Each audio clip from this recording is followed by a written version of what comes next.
Evening. Now, we're doing a sneak peek. I've convinced a good friend of mine to come out and give you all a sneak peek, doing an unofficial pre-release book party today, when he's in fact doing his book release tomorrow. We got a local author here who's excited to release his second full-length novel. Or I guess it's not a novel because it's more journalistically based, but I'll let him tell you all a little more about it. Please welcome to the stage Mr. T. Krulos, ladies and gentlemen.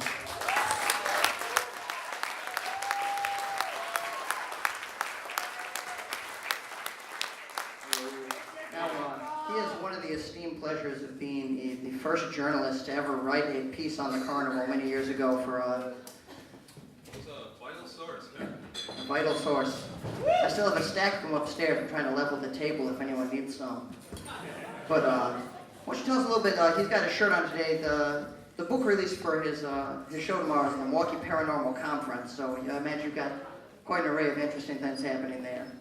Yeah. Well, at first I want to say too that if you go to our website, MilwaukeeParacon.com, you can find a picture of Professor Pinkerton modeling one of our shirts, and they look great. You know, you should consider modeling as a career too. Well, thank you. Which I'd also like to point out that picture has more likes than my daughter's birthday party. So I can tell what the people want. Milwaukee Paranormal Conference is going on tomorrow from 12 to 7 at the Irish Cultural Center. That's on 21st in Wisconsin. It's going to be a day filled with people talking about ghosts, UFOs, Bigfoot, all sorts of weird stuff. I'll be talking about my new book, Monster Hunters, which was just released June 1st. And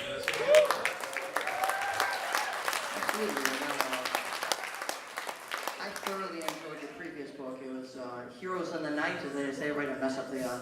It's if I could paraphrase, it's a journalistic exploration into the real-life superhero movement. Are y'all familiar with this? It's like one part social justice, one part cosplay. You could probably tell us a little more about it. I know you had an interesting mishap with one of the people that you were doing an essay on. Yes. Well, there's a local group here in Milwaukee. They're called the Challengers. Maybe some of you have seen these guys walking around the east side and River West. They might be among you. You never know if they're out of their costume. But they wear superhero costumes and they patrol looking for people in trouble and try to help them out. And a lot of times, you know, it's kind of just a costume neighborhood watch. But during the first book, I actually had a really terrifying incident where I joined this guy in Seattle named Phoenix Jones, he calls himself, and he's a member of a team called the Rain City Superhero Movement. And we were walking around and we saw a bunch of people fighting outside the bar, like punching each other. And Phoenix Jones kind of ran into the middle of this group and pepper sprayed them. In tights, no less. Yes. The people actually got pretty pissed off that they had been pepper sprayed, and all hell broke loose. I ended up getting punched in the face myself. I don't want to spoiler alert either, but didn't they try to run you over with a car? Yes, they tried to run us over with an SUV. It was kind of chaotic, and then the police came and arrested Phoenix Jones. And after Phoenix Jones drove away in the back of the squad car, I kind of took my hand, I put my hands out and they were just like shaking like this because I had so much adrenaline from the last 15 minutes. So it was quite an experience. And Monster Hunters was also a very interesting experience as well.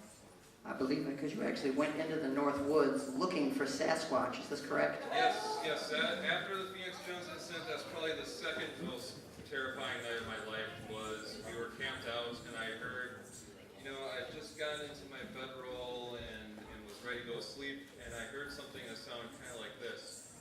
I was like, oh my god, Bigfoot is right outside my tent. Wait, what did it sound like? So I do it again. I need to know for sure in case I'm camping.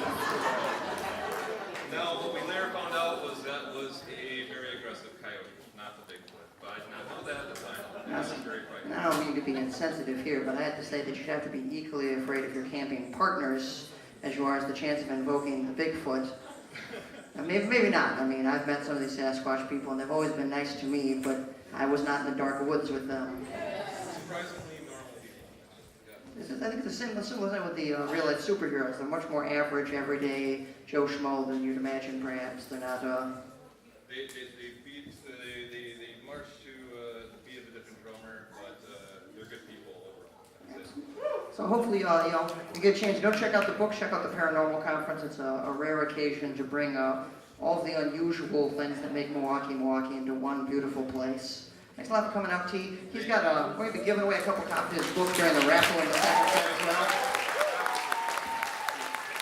So during the intermission, everyone should have gotten a raffle ticket when you came in. This entitles you to a chance at walking home a winner, ladies and gentlemen. However, we live in a capitalist society, and I believe you should have the opportunity to increase your odds, to lord over those poorer than you, with your probability far greater than theirs.